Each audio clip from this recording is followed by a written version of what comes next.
अगर आपकी पत्नी जॉब कर रही है लेकिन फिर भी आपसे मेंटेनेंस मांग रही है तो ये वीडियो बिल्कुल भी छोड़ के जाइएगा मत। यहाँ मैं एक ऐसा रूल बताने जा रही हूँ जो 80% लोगों को नहीं पता है।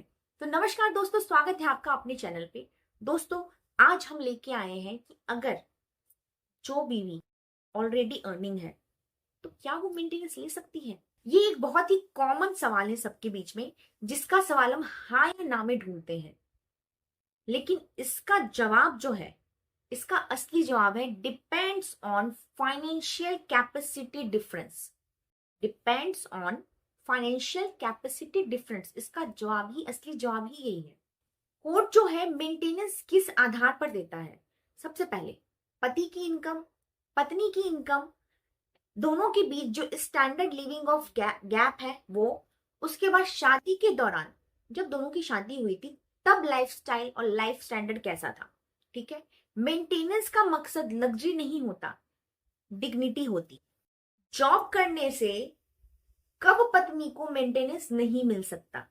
जब अगर पत्नी की जो इनकम है वो स्टेबल है, मतलब कि कोई अप्स एंड डाउन्स नहीं हो रहे हैं, अच्छी इनकम है और स्टेबल है। ठीक है, और वो इतनी सेल्फ सफिशिएंट है कि वो अपनी जरूरतें का खुद ध्यान रख रही है और खुद पूरे भी कर रही है। तो कोर्ट इस पे क्या कहता है? कोर्ट कहता है कि मेंटेनेंस की जरूरत नहीं है क्योंकि इकोनॉमिक डिपेंडेंस नहीं है। समझ रहे हैं कि अगर कोई वाइफ की सैलरी स्टेबल है और वो अपनी जरूरतों का सही से ध्यान रख रही है तो कोर्ट का यही मानना है कि मेंटेनेंस की जरूरत नहीं है क्योंकि इकोनॉमिकल डिपेंडेंसी नहीं है।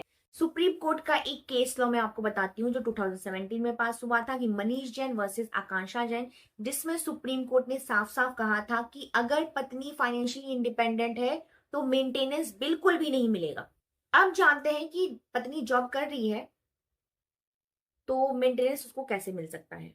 सबसे पहले कि इसकी सैलरी बहुत कम है और खर्च ज्यादा हो जिससे वो पूरा नहीं कर पा रही है, और हस्बैंड की जो इनकम है वो बहुत ही ज्यादा है और जब शादी हुई थी तो लिविंग स्टैंडर्ड भी बहुत अच्छा था। तो कोर्ट जो है इस केस में डिफरेंस को बैलेंस करने के लिए मेंटेनेंस दे सकता है। Case law Rajneesh versus Neha 2021 supreme court, जिसका हम एक इनकम एफिडेविट भी लगाते हैं। इस केस में कोर्ट ने साफ साफ कहा कि मेंटेनेंस का पर्पस डिग्निटी है, इक्वल लाइफस्टाइल नहीं। बस डिफरेंस को थोड़ा सा मेंटेन करने के लिए मेंटेनेंस दिया जाता है क्योंकि लड़की तो ऑलरेडी कमा रही है ना। अगर वाइफ इतनी एलिजिबल है कि वो जॉब कर सकती है लेकिन जानबूझकर जॉब नहीं करती सिर्फ मेंटेनेंस पाने के लिए, तो इसमें कोर्ट क्या कर सकती है? ऐसे केसेस में सुप्रीम कोर्ट ने साफ साफ कहा है कि एबल बॉडीड वाइफ जो काम कर सकती है उसे काम करने के लिए प्रोत्साहित किया जाएगा। यानी अगर वाइफ कैपेबल है और जब कोर्ट उनसे पूछे कि आप जॉब क्यों नहीं कर रही हैं और उनके पास बिल्कुल भी सही जॉब ना हो या कोई वो जॉब ना दे सके तो मेंटेनेंस डिनाई हो सकता है।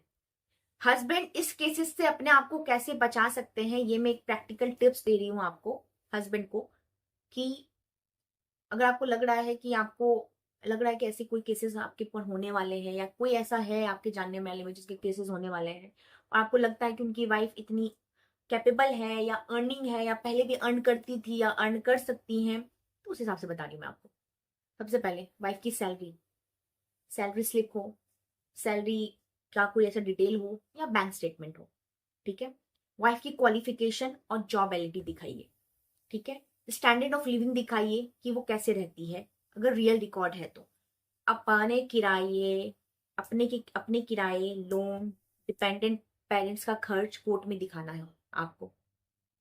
ठीक है, आपको जितने भी आपके ऊपर डिपेंडेंट्स हैं और जितनी भी सारी सारी चीजें हैं वो सब खर्च आपको दिखाना है और साथ ही साथ वाइफ का भी दिखाना है आपको। ठीक है, केस जो है हमेशा फैक्चुअल होना चाहिए, इमोशनल केस कभी भी मत कीजिएगा। तो दोस्तों, मेंटेनेंस जो है वो एक लड़ाई का हथियार नहीं है, जीवन जीने का संतुलन है। रिश्ते टूटते हैं पर डिग्निटी नहीं टूटनी चाहिए।